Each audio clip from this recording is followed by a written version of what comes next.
Good morning and welcome to today's New York City Council vote for the Committee on Governmental Operations, State and Federal Legislation. At this time, please silence all electronic devices and no one may approach the dais at any time. Chair, we're ready to begin.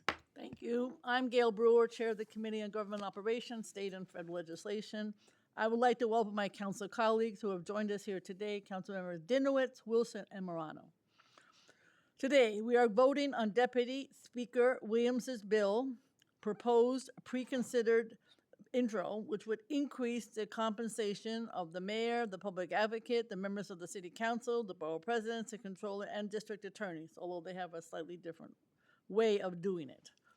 In addition, we will be voting on Intro 398, which will make technical amendments to the annual disclosures of financial interests by certain officers and employees of the city. It's kind of like a technical bill. Elected official pay is set by local law, but under our city's admin code, the mayor is required to appoint a commission to review compensation levels of elected officials every 4 years and make recommendations to the council. This quadrennial commission is meant to create a regular review of elected official salaries. However, with the exception of the DAs, the last time city elected officials received a raise was back in 2016. Mayor de Blasio declined to impanel the required commission in 2020, and Mayor Adams declined to convene one in 2024. Creating a 10-year gap, which is the longest stretch in the 40 years since the quadrennial commission framework has been in place. Over that time, salaries of New York elected officials have failed to keep pace with inflation, according to the commission, or even with the salaries of elected officials across the country. Legislators in other cities like LA, Chicago, and Philly all make more than we do, and all those cities have significantly smaller budgets and oversee much smaller workforces, although in LA I know it's stronger than the mayor. These stagnant wages not only affect elected officials, they keep staff salaries low. For non-executive roles, an elected official's salary serves as a cap on the salaries of the employees who work for them. Keeping elected salaries low prevents the city from offering competitive wages. This makes it difficult for us to attract the best and brightest to crucial city jobs, although I wish that there was more money for staff. Low salaries for elected officials can also negatively influence who is able to run for office. We do not want elected officials to only be accessible to wealthy individuals.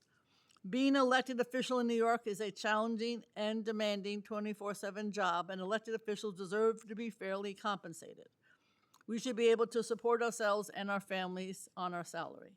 In January of this year, shortly after taking office, the mayor, along with the speaker, jointly announced the formation of the Quadrennial Advisory Commission to review compensation levels for elected officials. The mayor appointed 3 experienced public servants, Carl Weisbrad, Dr. Lilium Barrios Paoli, and Dr. Larry and Angelo, all friends of mine, I have to admit, and my age, which I like, to the commission. The commission released its findings in a report on June 23rd of this year. It recommended increasing the salaries for the mayor, public advocate, controller, borough president, city council members, and DAs by 18.2%, retroactive to January 1st of this year. In addition to the pay increase, the commission also made several other recommendations regarding elected official pay. They recommended regularly convening the commission and altering the timing of future commissions so that they will occur during the 3rd year of a 4-year term of office rather than the 1st year, along with requiring that any compensation increases not only take effect until the beginning of the next term. The commission also recommended giving future commissions 120 days instead of the current 75 days to complete their work. This proposed pre-consider intro that we are voting on today would codify these recommendations. We definitely thank the members of the commission for their service. The second bill we are voting on today makes technical edits to the Conflict of Interest Board's disclosure requirements. The admin code requires city elected officials, candidates for such offices, and certain public officers and employees to fill out disclosure reports about their financial interests with COIB, as we know. The admin code sets 7 value ranges or bands that a filer must choose from when reporting the value or amount of a particular financial interest. COIB is required to update these bands every 4 years. In February of this year, COIB increased the definition of ownership interest to $64,000. This caused the strange situation where the bottom of the third band of disclosure is $64,000, while the top of the range for that band remained at $60,000.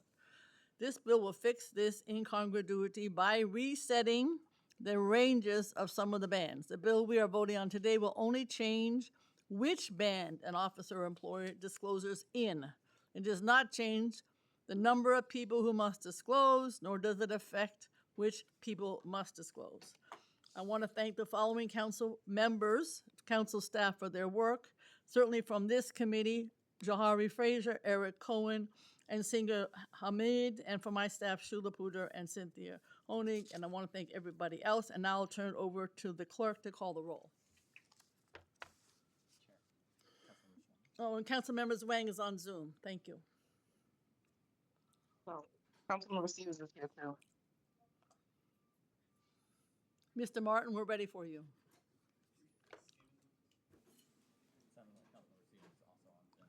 Councilmember Stevens is also on Zoom.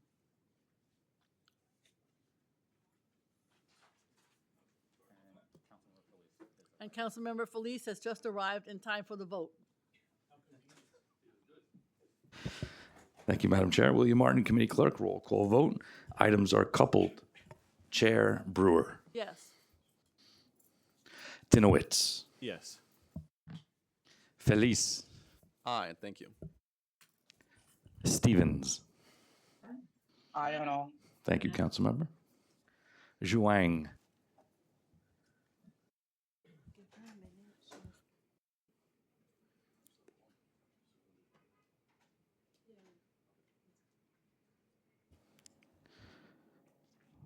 Councilmember Zhuang, I'll come back. Wilson. I vote aye. Morano. Aye on 398 and no on 2196. Thank you. Councilmember Zhuang. One moment, please.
Vote is as follows. Introduction 398 has been approved by the committee with a vote of 6 in the affirmative, 0 in the negative, and no abstentions. And pre-considered introduction has been also approved by the committee with 5 in the affirmative, 1 in the negative, no abstentions. Councilmember Zhuang was logged on, and due to technical difficulties, unable to vote, but she is present. Madam Chair? This meeting is closed. Thank you.